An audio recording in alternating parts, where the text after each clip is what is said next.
Project has been almost a year in the making. I first started developing it with a few of my friends at Emerson. We were in LA back in October. So it's been a while. We shot it in March for 4 days, and post-production, music, everything, it took all the summer months, and now we're submitting to festivals, and we finally have that final version. So I'm really excited for you guys to see it. Many of you, pretty much all of you here have been, here knowing me for a while now. A lot of my teachers are here, which I really appreciate, and you guys have supported me through the whole process. Just all the donations too. I mean, we crushed the goal too on Indiegogo, so that was amazing. We couldn't have made this movie without your help, really. And I'm really happy with how it came out. This was kind of an ambitious thing to do. It's a period piece for those of you who haven't seen it yet. It takes place in the 60s. So, we were lucky to shoot in the North End where my dad grew up, so it was kind of a full circle moment for me going and filming it there. So, I hope you guys enjoy it. It's only 15 minutes long, but, we did our best. We put all the money in the 15 minutes.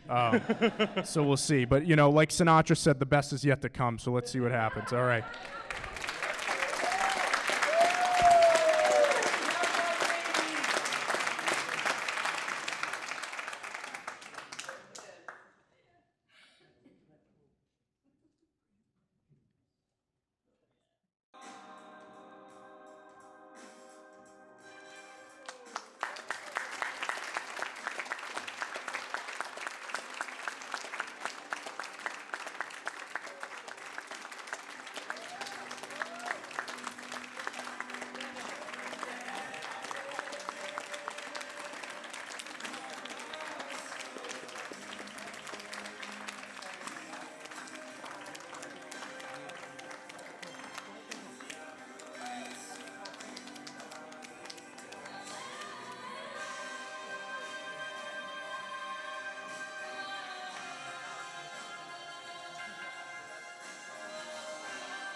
All right. So what'd you guys think? Awesome.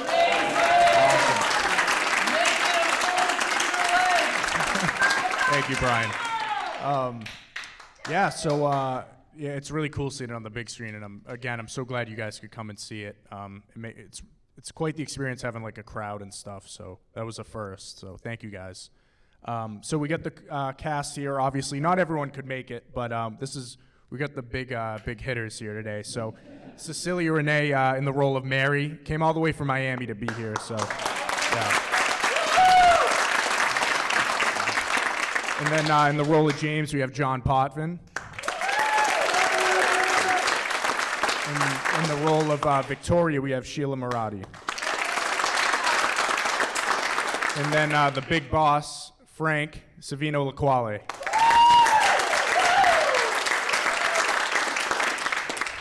So we only have one mic, unfortunately. But if any of you guys have questions you want to ask the cast or me, we're here to answer them. If not, I'll make some up. Yeah, If you do have some, maybe line up like down there. I can hand you the mic or something. But nothing. Going once. Could raise hands. What's that? Like just film it? Oh yeah, so I wrote this, I started writing the script in October of last year, and I probably finished that around end of January, did the casting I think in January too. And then we started shooting it. We shot for 4 days in March, 2 days at the restaurant, 2 days at the apartment and outside. And then once we got in the edit, we had a first cut that I had to submit to Emerson, which I had to get in by beginning of May. So we screened that. And then the whole scoring process. So the post-production team it was led by Nick Williams in the back on the camera. He was the editor. But we had to, so originally in the first version that a lot of you probably saw already, I had like Led Zeppelin, I had, Dion. We don't have the rights to that music, unfortunately. So I had to send it off. Actually, a composer from Puglia, Italy reached out to me, and he agreed to do the music, and he had some other people there. So the whole post-production process, sound and music that you heard today, was done in Italy. So a lot of Zoom calls throughout June, July, and then we wrapped it up just a few weeks ago. So yeah, pretty much a year. Yeah, Brian. First-time caller, long-time listener. Yes. Just wanted to say the cinematography was amazing in that piece. Yep. And I know that you're a big Sopranos guy. Yes. Did you draw any inspiration from that? And also, are you the end-all, say-all in cinematography? Because it was gorgeous. No, so the cinematography was done by Jacob Panzer. He wasn't able to make it today. He's a good friend of mine. We've known each other my whole 4 years at Emerson, and so the way we do the process of the shots is we sit down. Jake and I had like 2 long Zoom meetings, and we basically we go through the script and outline every single shot. And obviously on the day of, that changes. Time restraints and shots don't work out as we planned them, but most of that, the lenses, framing stuff, that's all Jake at the end of the day, and he gives it to me, and if I give him the approval, that's how we run with it. So Jake was more on the technical side of things, and he did an amazing job.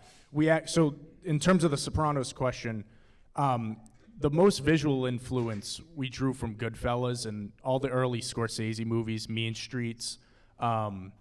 We used the lenses, Zeiss Super Speed lenses we rented, which are vintage lenses that Scorsese actually used on Goodfellas. So that's how you get that kind of old, grainy look. And we had a smoke, haze machine too, which fills the room. So it all comes together to make that look. So one piece goes out of there, and it doesn't look like it did on the final project. Yeah.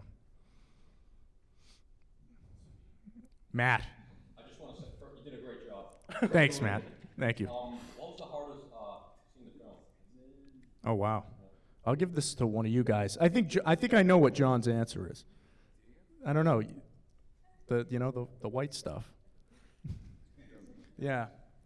You take this one. Unless someone has The cocaine. That was definitely the hardest. That was the hardest because their genius idea was to take a $100 bill. I don't know if it was real or not. Okay. It wasn't. And they put Vaseline on the inside of it, and they just, Max, the producer, said, it'll just stick to the Vaseline when you do it. None of it stuck. It all went into my nose. And the piles that they were putting up for it, it was just gigantic piles of vitamin powder that I was forcing into my body. So that was tough. But I think cinematography-wise, I remember that panning shot of Savino and Sheila entering the restaurant. That was tricky to get. There was a lot of moving parts in that, and I think for sure that was a tough one, for sure. Yeah, that shot in particular, now that he said that, that was the first shot we did actually on the first day. And obviously we were in the North End. It was, a Monday night? I think we were there. And so it was relatively busy, but that was a whole one shot. There's no editing there. We had a Steadicam guy run through it. So I'm sure most of you guys who have seen Goodfellas know the Copacabana shot. When Henry walks in through, it's a long shot. They go through the kitchen and they land on the table. So I watched a lot of behind the scenes videos about that, how they achieved that. And a lot of it, Savino can talk about this in a minute, but a lot of it, the dialogue and stuff with all his interactions was all you. None of that was written. So I watched the video before about Scorsese basically left Ray Liotta and the cinematographer alone on set and was like, figure this out. And that's kind of what Savino did there with the interactions with Armando. Yeah. Savino, I guess I'll ask you, how did you plan all that out? How did you pick out who you wanted to talk to and what you were saying? Hello, everyone. Yeah, that was a lot of fun. That's the first time I've done a steady cam shot, and when you came to me and said, "Just do what you want," I kind of just looked through the room, and it was Armando. Was he here tonight? I don't know if Armando wasn't here. Armando gave us the Cadillac. Yes, that was Armando's Cadillac, and he had the hat on. So I just said, "You mind if I talk about your hat?" And he said, "No problem." So I made fun of his hat, I guess. And then, is Nick here? Nick? There he is. He basically forced me to say something to him, so I had to say something to Nick. No, Nick, that was great. Nick and I, we just kind of spent a few minutes together, and he said, "Hey, how about if you mind if I give you a kiss?" I'm like, "No problem," you know. And that's it. And I think it worked out really good. Nick, what do you think? It came out pretty good. All right, we had a good time. Yeah, that's my wife right there. So yeah, that's it. And it worked out. I think we did that though maybe about 4 or 5 times. Was it more than that? I didn't feel like it, but 7. yeah, it was 7. really good though. Who, Nick? 7. Nick Mills? 7. Thanks, Yeah, Nick. altogether. And I probably made all 7 mistakes, right? 6 mistakes. No, it was before you good. got it right. It was good. But it was great. I enjoyed doing it. I will say, yeah, so there were 7 takes of it. We had a lot of issues. There was, every time we wanted to shoot, it seemed like like four-wheeler was like coming down that street. We had to wait. So it was funny, but the reason we picked that particular take was there was an interaction between Nick and Savino that I really loved. Nick and I were watching it after, and it's when, it's right at the end of your little interaction with him, and Nick says, "It's my friend Richie from Providence. He's with me." And then you say, "Then he's with me." And I felt like that was just, it's such a great, because, you know, the Mafia uses a lot of subtle language and not very overt stuff. So just that little interaction there I thought was really great to keep in. How much from the script did it change when you shot it? It was pretty on point. I'd say there's a lot more F-bombs than were in the script. I will say the scene with you and Brandon. So Brandon Wahlberg played Tony, who was John's friend in that scene. I kind of told you guys to just go at it. You know, it's tough because, you know, talking with John and Brandon before, you get a vibe of their chemistry together. And if I feel like it's good, then I feel comfortable kind of letting them do it. And John and Brandon were awesome. So I basically just said, like, hit the beats. What I wanted to do with that scene was have James kind of regretting the whole situation with Mary and getting that to the audience. So as long as they hit that, I was fine with whatever they said in that whole process. I don't know if you want to talk about that scene, John. Brandon Wahlberg is hilarious. Like, I think all of his lines were improvised. He just kind of ran off whatever you said to him, and he does such a good, you know, low-level mafia guy. It's hilarious to watch him work. But a lot of the dialogue just kind of changes when you're on set, and just depends on the energy of the scene. You know, if Cecilia smacks me, I might say something different than you would on a script. You know, and a script might say, "Ow, what was that for?" But you get slapped, you might go, "What the?" You know, and really freak out. And same thing with Savino and I. Our last exchange that we have before I kill him in a dream sequence is very much, we just kind of went back and forth trying to hit the beats of it, but whatever felt more natural. And every single take had little moments in it that were really great. So it was tough to remember which one you liked more, because everyone would come up with something else that was cool or a little bit different. And it was a lot of fun to just have a lot of talent on set and a lot of perspectives coming in for each scene. Yeah, it's a shame Brandon's not here, because if he was, you'd see that he really wasn't acting in that whole scene. He was great, but I saw a few hands. I don't know if they're Nick's pointing. I was curious if you had the time and the resources, would you build off of this story, this kind of universe you made? Because I found myself very engaged this entire film, and I just, like, when it ended, I was like, I want more of this story and more of these characters. I want to find out what white shirt guy, white shoes, like, and I want to know more about the boss. Like, I want to just have a, like, if you had the time and resources, would you build or would you just be like, I did this, and I'm moving on? That's a great question, Brian. Yeah, I mean, at first, you do it and you're kind of like, I'm done with it. And then when it sits with you, you think about it more. And obviously, if the resources and money came to it to make it a feature film, like 2 hours or whatever, I definitely do it. I think there's a story there. And I think I was talking to Nick about this recently, actually. And if I were to expand it, I think that what you just saw would kind of be the first act. Because I feel like we spend so much time in mob movies in that world. So I feel like it would be really interesting if the film continued with James and Mary kind of evading the mob. Because obviously if you are about to pull the gun on the boss, you're not going to just walk away from the mafia. They're not going to let you walk out the door. So maybe them kind of trying to escape that, and maybe, Savino sends Brandon out after James or something, and they get into some fun stuff down there. I don't know. Would be cool. Follow-up. Yes. Did you draw any inspiration from Chrissy Maltasanti and Tony Soprano, where he's like, I love the boss, but I hate the boss, and I want to kill the boss, but I can't?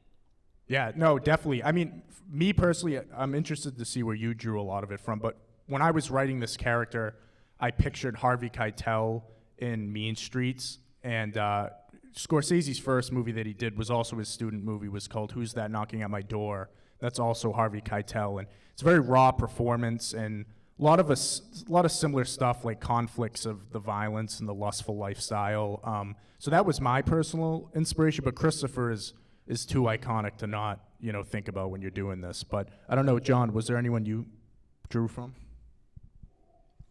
No. It was all him. Yeah, I mean that sums it up. That's pretty. I mean, I will say about John, what was really important during the casting with this, you were either the first or like one of the first people to submit. So I used a website called Backstage, and you basically post the casting thing, and people could see it all local. Even LA, people will submit. And John was one of the first people to send in a video of him reading the lines. And one thing I was looking for with James is the eyes. And John, you got great eyes in this movie,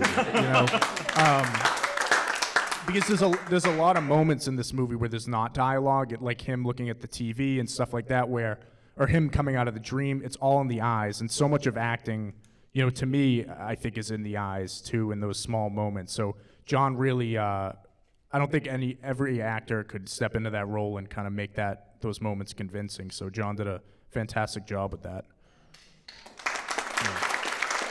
And Savino, I don't know if I ever told you this, why I casted you, because I got the most submissions for Frank. I got a lot of different people, Irish people. Obviously, I had to clean out, people who didn't seem like they'd fit into that, Italian mobster role. But the reason Savino stuck out to me the most is because there's a line that you guys heard when he's like, those eyes, Nicky, meet me in the bathroom so I can lick your sausage eyes. But he didn't say sausage, he said sausage, which I knew he was right for the role because that's how an Italian would say it. So that's why I gave it to Savino. That was the big one. And John, too, was actually in a Nick Williams in the back, his film. He did a mob movie, Line of Duty, recently. And I saw a screenshot of John in that role, and he just looked really menacing. And I was like, that's the guy to take on this role. So I was excited about that. And I'll go down the line too. Sheila, you auditioned for Mary initially too, and I got a lot. I would probably say Mary was the second most for that. And Cecilia stood out because she went all in. So most people will just put their phone up and do a video and talk into it, but Cecilia had props and was running off the screen. So the only hesitation and why we didn't cast her immediately was because she was in Miami. So we had to find out if that was in the budget to bring her, but because of you guys and all the donations, we were able to, get her out here and film for, it was short, it was 2 days, yeah. But, yeah, I don't know, Cecilia, if you want to talk about Mary a little bit, because you're not in the movie a lot, but you start it, the presence kind of drives it for James and the rest of it. Okay, so what drew me to Mary was kind of like the mob movies that I've watched, and you recommended some to me, so I watched those as well. But usually you see kind of the protagonist, the love interest kind of sidelines, and this was the first kind of plot in a mob movie that I saw where the love interest kind of had a desire and played a key part in the protagonist's like decisions. So I thought that was really interesting, and you know, it's the first kind of plot line that I saw like that. And even though it was a small role, I was like, I'm getting on this.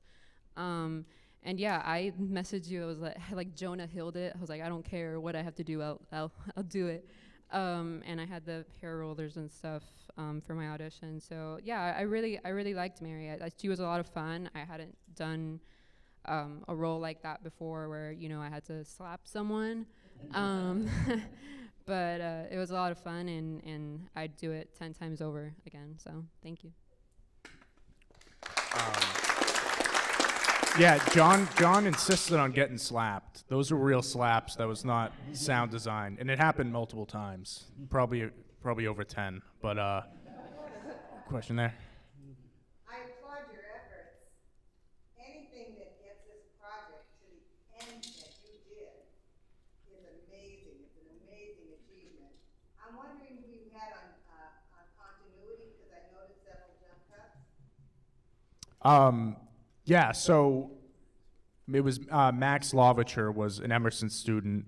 He's actually in LA right now at Emerson's campus, and he couldn't make it, but he was amazing. He was there taking notes. He had pages of notes on, you know, Frank lighting a cigarette, whatever, you know, all those little things, the cocaine on John's nose being different in one shot. I honestly didn't know how he was able to keep track of all of it so well, but yeah, I had pages of it after that. So that position is called a script supervisor, and they just, you know, watch every take as it's happening and make sure that nothing's out of place there. So yeah, thank you. Yeah. Are you all Italian? No. My father is 100% Sicilian. My mom is. Yeah. Okay. Cecilia. I don't know. We'll go down the line. Yeah. I'm Cuban Mexican, but I was named after the saint of music, so that's like kind of my connection to Italian. I also took Italian class in high school, and I visited Italy, and that's it. I'm not Italian at all. I'm half Irish and half French Canadian. But not bad, right? I'm not sure if I'm Italian. My dad's Iranian, so he gets confused for being Italian. And my mom's Portuguese and Irish, so yeah, no. Mi chiamo Savino, la quale sì, sono italiano.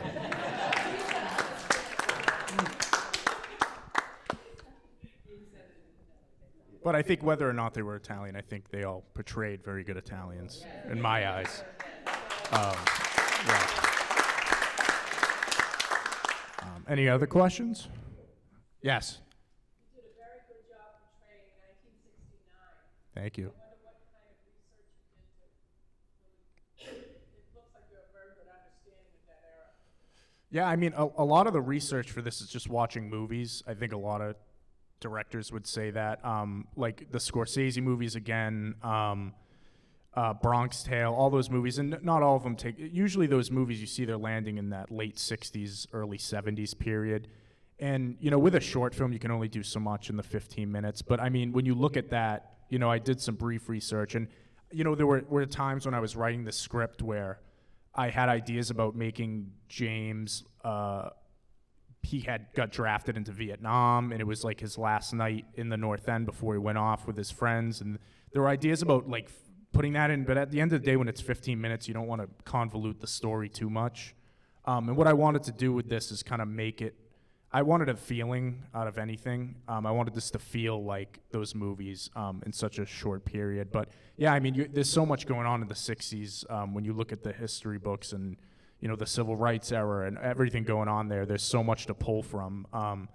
You know, and if this story was expanded, I'd definitely dive more into that. But I'd say the majority of my inspiration is off feeling and off those movies that I grew up watching and stuff. You know. Yes.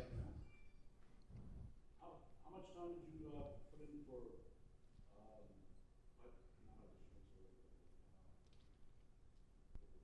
two questions. casting? Rehearsal, no, not casting, I'm sorry, rehearsals, because you all come from different places. Yeah. And rehearsals, you always see, that first scene, those two have, I mean, I know get slapped in the face. I'm sure he didn't want to get slapped in the face 6 or 7 times. that was pretty intense. It looked like they really were involved with it. So how much time did you guys get to rehearsal? Yeah, I mean, they didn't have a lot because Cecilia, you can talk about that in a minute, was there and then left. That's what it felt like. So obviously with COVID, with Zoom and everything, that was actually one benefit. We did 2 table reads before, so if you don't know what a table read is, I got all the actors on Zoom and we read through the script, all in our little computer boxes. But, it's still something, and it helps with a short film, it helps us develop those characters, and I met with everyone one-on-one and stuff beforehand. So when we get onto the set, most of the stuff that actually happens is just logistics. And like, can John stand there? Is the camera going to see him or not? And it's all that. But I think, John and Cecilia, you can kind of talk about that because, yeah, like I said, we didn't have a ton of time and it was a small apartment to kind of maneuver in with the camera. The Zooms that we did were really helpful for me because, I was the one that was farthest away. And I was able to, get the lines down, the beats down, like emotional beats. And then John was really helpful on set because all the mannerisms and any like type of physical stuff, like the slapping, we just worked through it. And I was like, do you really want me to slap you? And he's, yeah. And I was like, are you sure? I asked like several times and I apologized after each one. And yeah, you were just really cool with it. So. Yeah, I don't care.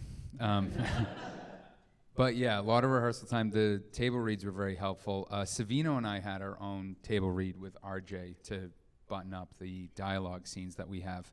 But also Savino and I mean, when you're on set and you're setting up a lot of different shots and everything, Savino was really good at any minute you had that you weren't getting ready to block a shot or get ready for it. We were running through dialogue together. We were making sure he had it buttoned up. And those takes that you see, even though they're cutting, I mean, Savino's running through all of his dialogue almost every single take. And it's very impressive to watch him I would watch a whole 2-hour movie of him talking about what it means to be respectful. Because, we had plenty of time with Zoom rehearsals, but also on set, it was a really inviting experience. We had plenty of time to work with each other, to tighten up scripts that we needed to play around, to improvise a little bit, but still hit everything that we needed to hit. And that was just because it was a great set to work on, and they let us have fun with it. You want to talk about it a little more, Savino? Okay, yeah. So yeah, we had a great time, and the rehearsal was pretty much, we did those few Zooms, and then when we got on set, it was the first time we actually met in person, obviously. So it was John and I went through it, and he was a great help too. There was times, like, I'm 55 years old, I forget lines. Trust me, it's not that easy. So he'd give me a look, those eyes he would give me, and I'd be like, oh yeah, that's the line. I know what's going on, what's next. So he was a big help. Also, I want to talk a little bit about Sheila. I mean, she was incredible. Just, that opening scene, walking in, doing all that, and just physical. She had to do a lot of physical stuff. So, and even being aside of me the whole time, and she reacted to, you see her on screen, and she's reacting to dialogue. I mean, just like John with his eyes, she did a great job doing that. So really, give it up for Sheila. She did a great job. But it was just a lot of fun, and RJ, amazing director, Nick, unbelievable. He had us.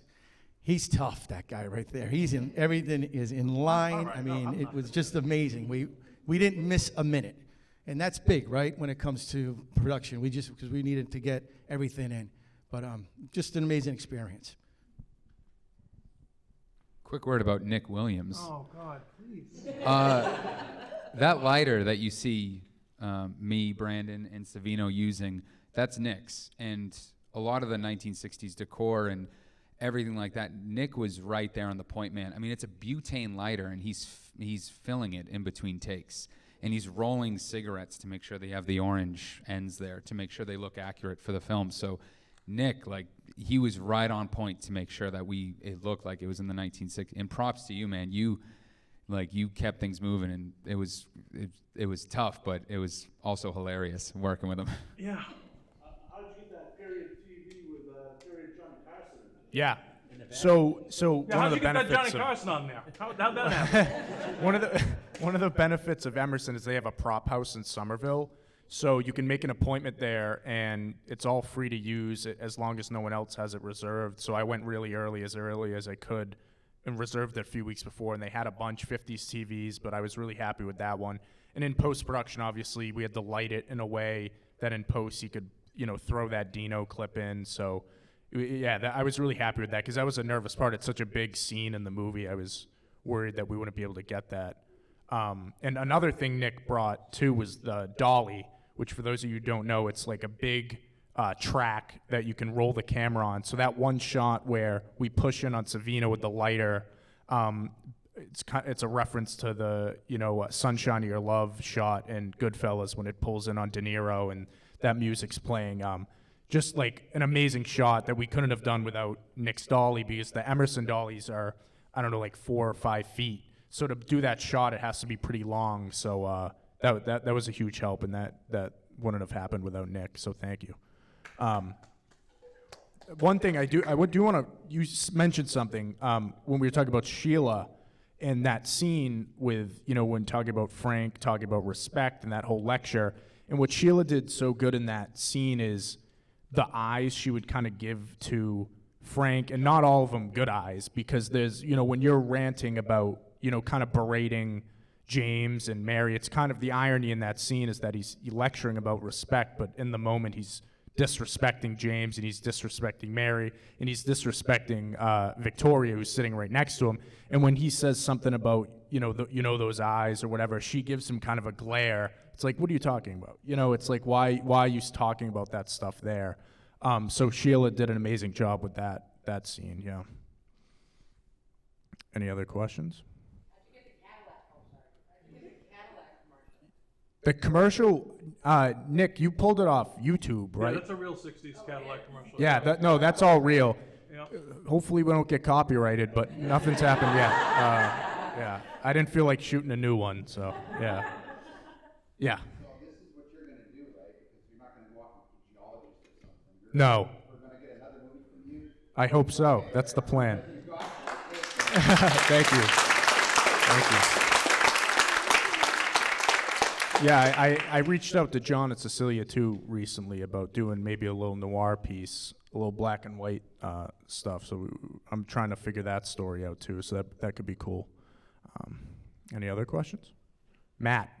I was wondering about the first scene. Yes. How long it took you to develop it? Because for me, I thought that was just so gripping. Just like entering the movie and then when she slaps him, like that gripped me right away. Like how long did that take? So I like starting movies like in the moment, especially with a short film. I don't like to you only have so much time. That scene, the inspiration for that came from I'm blanking. The Leo movie. No, Wolf of Wall Street. When Margot Robbie is like attacking Leo in bed and she throws water on him, that whole scene, and he's there, he's like, oh, aren't you lucky you have a beautiful guy like me? Like that whole, him kind of just being an idiot, in the bed and trying to like fix this situation that he's clearly screwed up in. So yeah, that was it. I wanted to start off with a bang, and like her yelling at him and throwing that gets the audience like right into it. So I'm glad it worked. Yeah. Yes. You're going to do great things. Thank you, Russell. Natural, and just for you, just me sitting back that one day that I was, on the side there, just seeing how you operate and how you let Sabino and everyone kind of do their own thing, and it just kind of flowed. You can see that. So you're going to do great things. Thank you, Russell. And you were amazing too. Russell, you probably caught him a few shots when he cut to the wide when John was talking to Savino. He's there kind of glaring at John when he stands up. He gives him that look, like sit back down. And thank you, Russell. That added a lot to that scene there. I think question way back, Adina. Yeah. So, where was the apartment in the North End that you shot in the alleyway? And Yep. my second question is about the clothing. Did you take part in selecting what everyone was wearing, or did you have somebody else that did that? So everything was in the North End. So the restaurant was Monica's Trattoria. Frankie and Pat are the owners there. They let us use the restaurant. They're not open on Mondays and Tuesdays, so we went in there. That's why we had such a limited time frame. We had to shoot, when they were closed. Obviously, we had all the equipment. So we did that. Then Max Riedenberg, my good friend, who is now in Jacksonville, when he was living in the North End, he let us use his apartment for a weekend. And we totally redid that whole thing. We moved his bed out of the room. We totally transformed that room there. So thank you to him for letting us use that. And then the alleyway was also connected to the Monica's sub shop. It's right on the side. So they let us put that car there because obviously parking in the North End is hard enough as it is. So, but I'm glad we were able to figure that out. What was the other? Was there another part of the question I missed? The clothing, yes. That was very stressful because I didn't hire a costume person.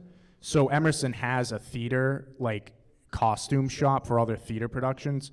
So I went in there a few weeks before. I got all the sizes of everyone, and I just went in there, and I'm like, what do you have from 60s era?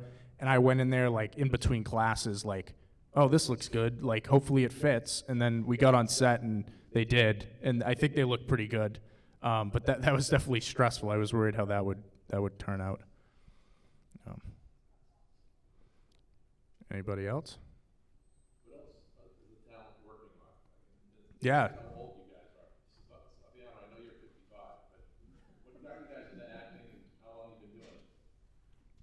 So I'm 20. I've been doing acting, short films and all that jazz, since 2019.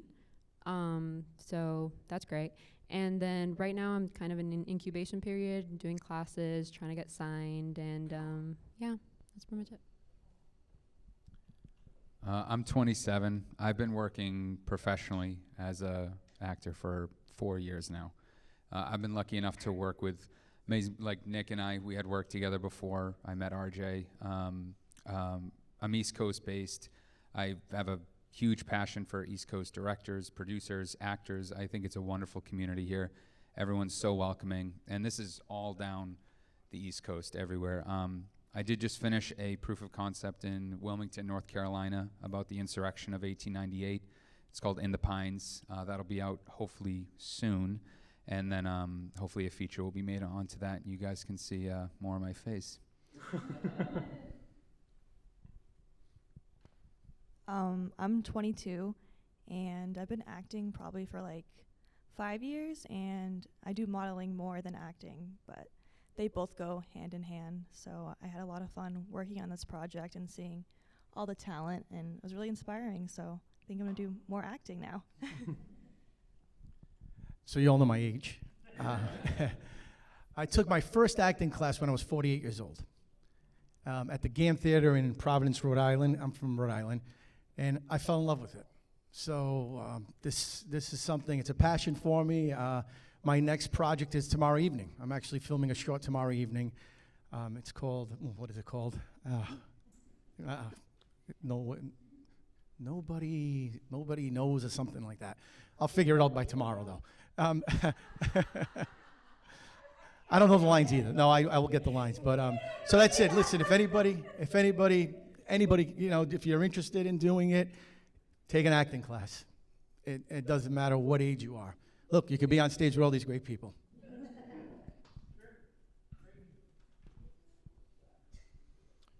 Sam, got one? Do you guys have any rituals before you guys get in the scene? I usually yell at everyone at least once. I personally don't. I don't know if you guys do. For me, it was just I talked about it with John. I thankfully I've never experienced someone cheating on me, but I just started thinking it's my birthday, so this is happening, but it's my birthday, so it made it worse. I feel like when you're doing a period piece and you're in costume and you feel like it's the 1960s and you're sitting in Monica's restaurant across from Savino and Victoria and Sheila playing Victoria, and or we're shooting outside with this Cadillac and everything. It's one of the coolest experiences that you can have, because it's a very out of body experience, because for a split second you don't have to be yourself. You're an Italian talking to a mob boss, and he knows about your breakup, and it's kind of, you play make-believe as an adult, and it's very surreal. So with period pieces, it's easy to snap into because you're there, the environment's there, it's lending itself for you to have that experience. On other projects, it's just, you know, knowing your lines, knowing your characters, doing the work, being prepared. It's, you know, as an actor, we don't have to worry about how a shot looks. We don't have to worry about really any of the fine-tuning that a director, a producer, a cinematographer has to do. We have to show up, we have to know our lines and put our best performance forward, and you just always remember that you get to play make-believe. And we stopped doing that when we were a kid, and I can do that for a career. So that's pretty damn cool. Yeah, I was actually scared when I was filming. Like, I just felt so real. So I think just being thrown into it and really just losing yourself in the moment was really cool to see. And I feel like for a few days after, I felt like I was still playing my character, which was pretty cool. So yeah, just being thrown into the moment and really putting yourself in your character's shoes is really what I try to do. As for a ritual, I just breathe a lot, just to relax myself. One thing is RJ did a great job creating that environment. So the minute you walked on set, you knew you were in that period piece. And he did something else, at least for my character, when he introduced all the extras or the background were all in place. They did a wonderful job. Thank you guys. You were there for, are any of the background people here? A few of you guys, thank you, because I know how hard that wasn't easy. And but he brought me into the room and he introduced me as Frank. And everybody's like, oh, okay, there's the boss. And it put me right into character, because I just looked around and I said, okay, that's who I am. I'm the boss today. So that was really pretty much what got me in the frame I needed to be in. Actually, right now, like how RJ's acting, this is how he is on set, too. He's the most chill guy ever.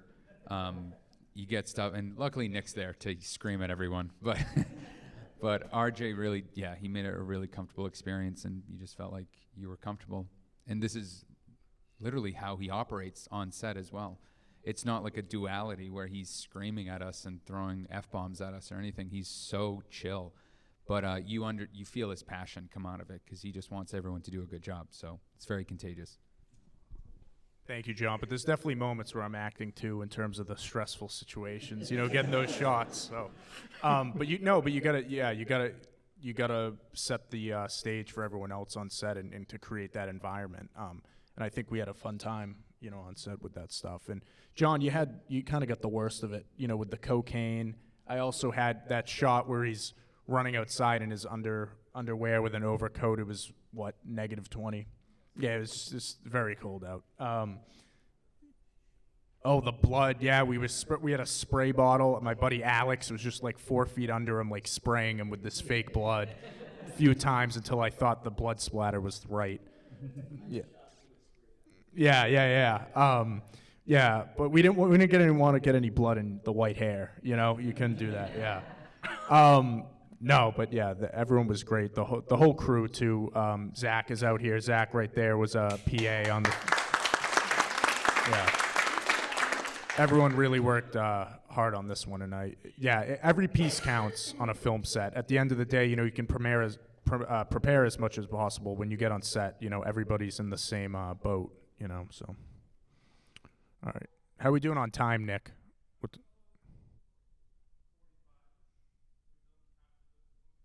Yeah, is it close to 4:30? That's all I need to know.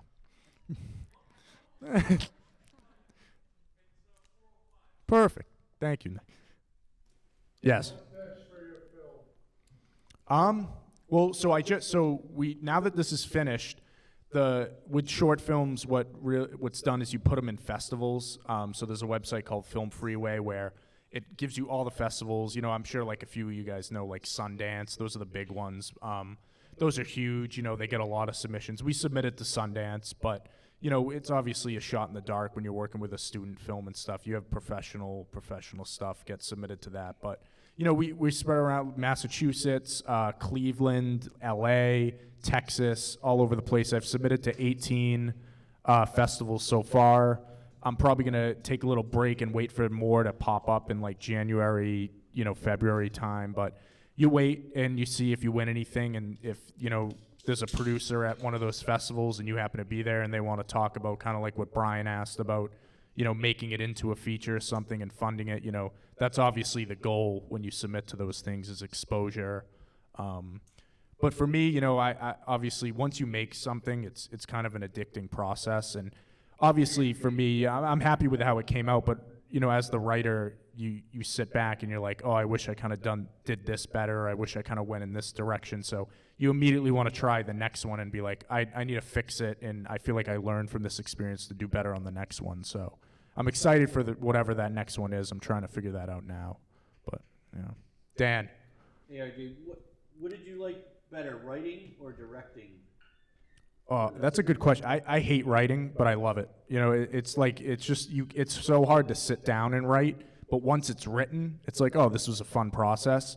Directing is fun though, because the writing's done and you're there, and like when you have a great cast like this, it's kind of like you're just with friends, and like you were saying, John, you're just like playing like you would as a kid in your backyard, like these characters and these sets. And when the set's so immersive, the North End is so good because it's how it was in the 60s for the most part, you know, and that was one of the benefits of shooting there, is we didn't have to do too much with the set. So you're immediately thrown into it, just like the actors are. Yeah. Anyone else? Yes. The language. Yes. All those words. You know, it's brutal. It is. Loved it. How much is that? Part of it. I loved all of it. Yeah, I mean, there were definitely more in it than I wrote. You know, part of like giving it to Brandon, if you tell Brandon to do whatever he wants, he's going to say that every other line. I think we have with David, who's not here, who's the guy who opened the door and was like, the boss wants to see you. We ran that scene through like 4 or 5 times. I think there was one where he swore like every other line. We just had him do it all. So obviously, but you watch those movies and they're swearing all the time. It's just kind of the lifestyle. But yeah, there were definitely a lot in there. Probably a little more than I had planned initially, but yeah. Luigi. How would you compare producing this to producing Matt Bourne. Wow. I mean, Matt asked, I think he asked one of the first questions. It all started with Matt Sampson back there, with our films, Matt Bourne. Some of you know what I'm talking about, some of you don't. Yeah, you know, people don't need to see those. No, that's really how it started. It's just you start, you kind of, you know, like John said, when you're acting, you're kind of stepping into your role, and it's like you're a kid again playing, and it's like me kind of being in my backyard again, kind of now you're filming it. You know what I'm saying? And you're kind of putting people in these, it's like playing with action figures and building stories. So it's really, it's a fun experience, yeah.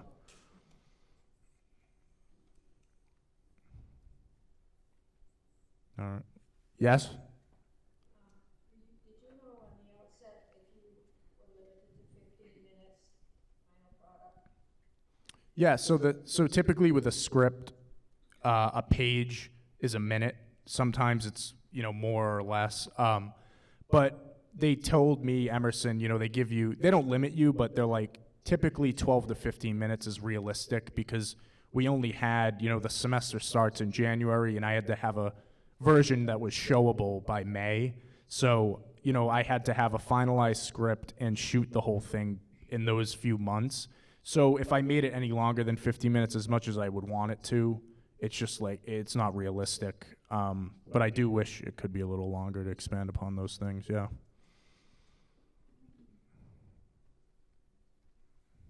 What's up? Yeah. I just wanted to publicly congratulate you as well, because being from Miami, I was pretty scared coming onto this project because I didn't know anybody here. Absolutely, like I exchanged a few words with RJ, and I was like, this is the person who's gonna guide me through this. It was my first time in Boston as well, so it was very intimidating. But RJ and the rest of the cast and the crew, they just instantly made me feel comfortable. And I always have a little part of Boston with me now. So even in Miami, I'm just a Latina that like reps Boston. So yeah, I just wanted to say that, like, RJ, you just really helped me feel comfortable, and it just helped me do my job. So, yeah. Yeah, I'm glad. I think I had like a whole list of places to go in the North End and stuff, and you went to the Feast last night, right? Yeah, so she's gotten a little bit of the Boston experience. But yeah, no. Anyone else? You guys real smokers? Yeah, you want to talk about that? Yeah. So yes, I was a smoker. So one of the things is when RJ came to me and said, "Do you mind smoking a cigar?" I was like, "Oh no." I was just petrified that if anybody's a reformed smoker, you know how easily you can go right back to smoking cigarettes if you have a cigarette. So he found the worst tasting artificial cigarettes that he could buy. I don't know where you got those. I don't even want to look at a cigarette after that. So if you want to quit smoking, get those cigarettes. You'll quit in a night. They were terrible. Yeah. They look good though, so that's all that matters.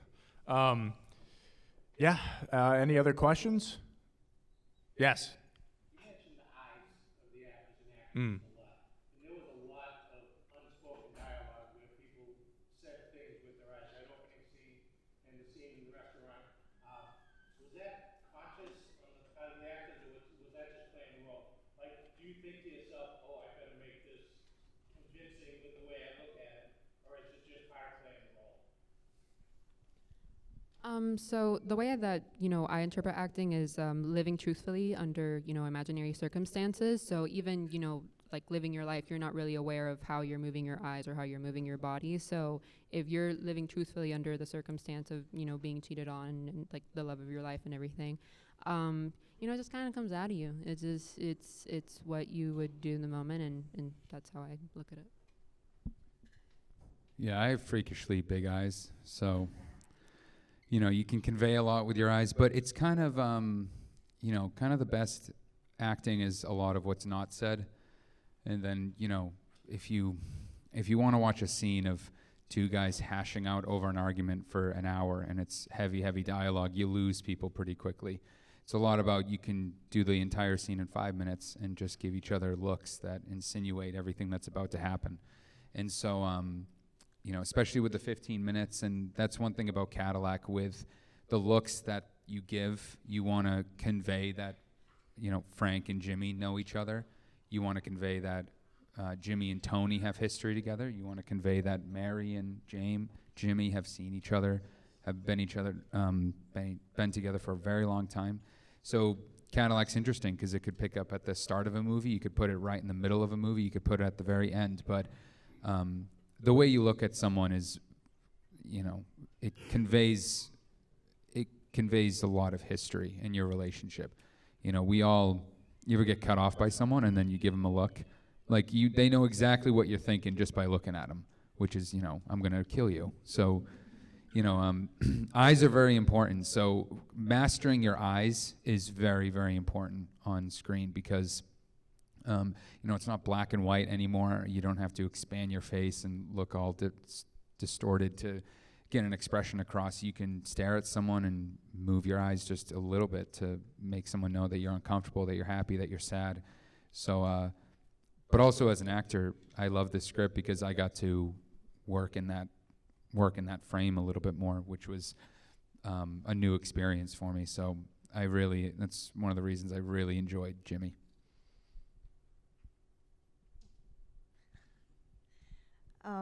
Just being really in the moment just felt natural. I didn't think that I was doing anything wrong or right. It just felt what I needed to do and felt real. I didn't think there was a camera there most of the time. It was just a moment between me and Savino's character. Really, that's all it really was. So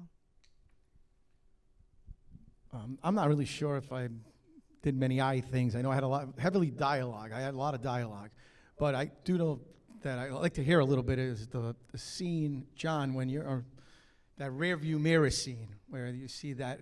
How did you guys shoot that? And because I wasn't on set that day when you did that, I thought that was a great shot right there. Oh, yeah, sure, I'll talk about it.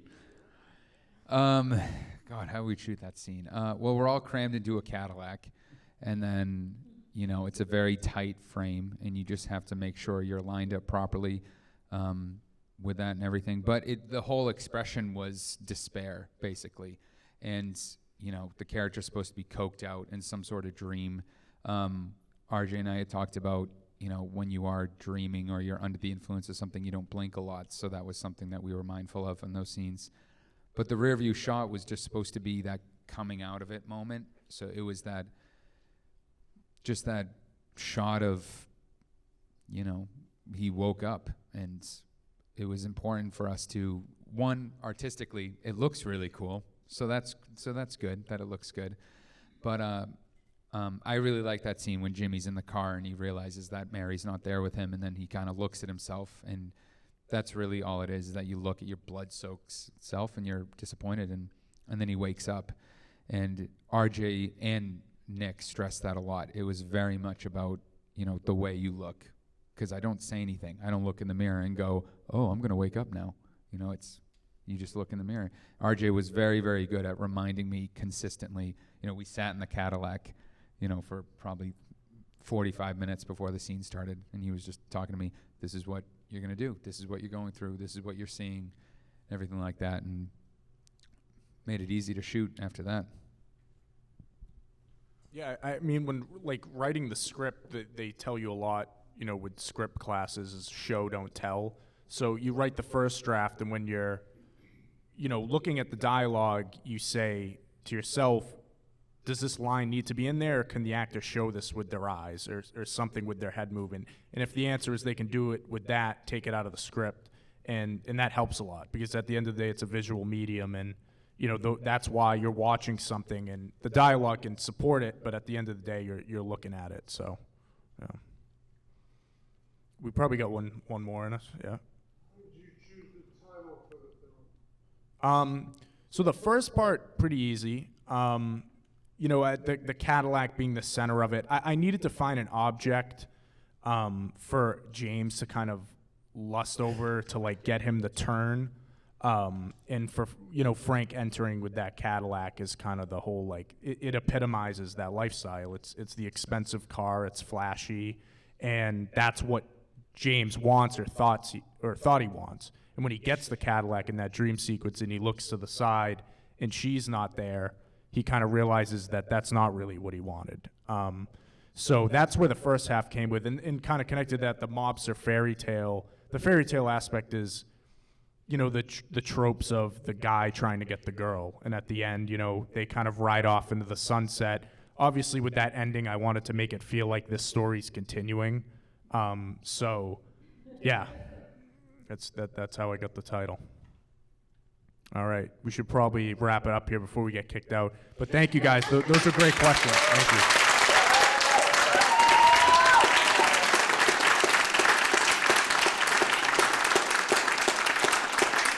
Thank you guys for coming. I'm glad you all liked it.